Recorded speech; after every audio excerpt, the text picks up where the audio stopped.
మన దేశ జనాభాలో వృద్ధుల సంఖ్య వేగంగా పెరుగుతోంది. ప్రతి 10 మందిలో ఒకరు 60 ఏళ్ల పైబడిన వారు ఉన్నారు.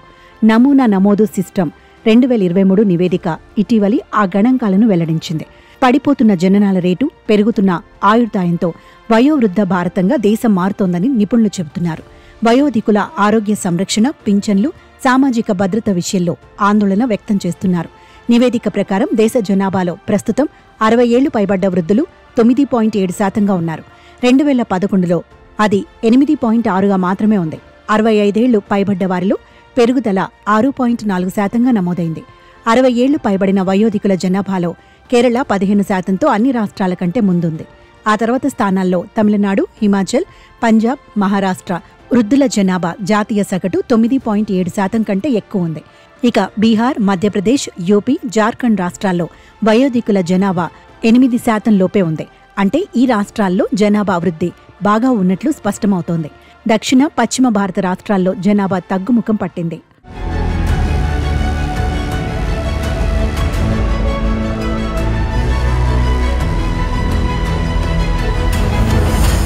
వృద్ధుల జనాభా పెరుగుదలకు 2 ప్రధాన కారణాలు కనిపిస్తున్నాయి. ఒకటి, మొత్తం పునరుత్పత్తి రేటు జనాభా భర్తీ స్థాయి 2.1 కంటే తగ్గిపోవడం. 2, ఆయుర్దాయం పురుషులకు 68.5 ఏళ్లకు, మహిళలకు 72.5 ఏళ్లకు పెరగడం. టీఎఫ్ఆర్ తగ్గటం వల్ల జనాభాలో పిల్లల సంఖ్య తగ్గిపోతోంది. ఆయుర్దాయం పెరగటం వల్ల వృద్ధుల జనాభా పెరిగిపోతూ ఉంది. దేశంలో తక్కువ మంది ప్రజలు మాత్రమే శ్రామిక శక్తిగా ఉంటారు. యువత ఎక్కువగా ఉన్న రాష్ట్రాలు ఆర్థిక ప్రగతి సాధిస్తాయి. వృద్ధ జనాభా ఎక్కువ ఉన్న రాష్ట్రాల్లో శ్రామిక శక్తి తక్కువగా ఉండటం వల్ల ఇబ్బందులు ఎదురవుతాయి. సంప్రదాయ ఉమ్మడి కుటుంబాలు విచ్ఛిన్నమవుతున్నాయి. వృద్ధులు ఒంటరిగా మిగిలిపోయి ప్రభుత్వంపైనో, సేవా సంస్థలపైనో ఆధారపడాల్సి వస్తోంది. ఇప్పటికీ దేశంలో యువ జనాభా ఎక్కువగానే ఉన్న వృద్ధ జనాభాలో పెరుగుదల, పిల్లల జనాభా తగ్గుదల ఓ హెచ్చరికగా నిపుణులు చెబుతున్నారు. ఇదే పరిస్థితి కొనసాగితే వృద్ధుల జనాభా అధికంగా ఉన్న చైనా, జపాన్, యూరప్ దేశాల సరసన భారత్ కూడా చేరడానికి ఎంతో సమయం పట్టదంటున్నారు.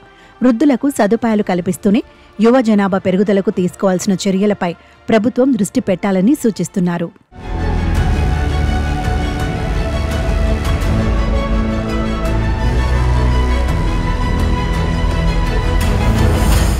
రెండు 2023లో దేశ జనాభాలో 60 ఏండ్లు అంతకు పైబడి వయసున్న వారి వాటా 9.7% ఉండగా కేరళలో అత్యధికంగా 15.1% ఉంది.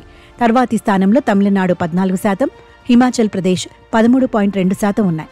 దేశంలో పూర్తి సంతానోత్పత్తి రేటు పడిపోయింది. 1971లో 5.2 ఉండగా 2023లో అది 1.9గా ఉంది. గ్రామీణ ఢిల్లీలో మినహాయించి 0 నుంచి 14 ఏళ్ల వయసున్న బాలుర సంఖ్య బాలికల కన్నా ఎక్కువ ఉంది.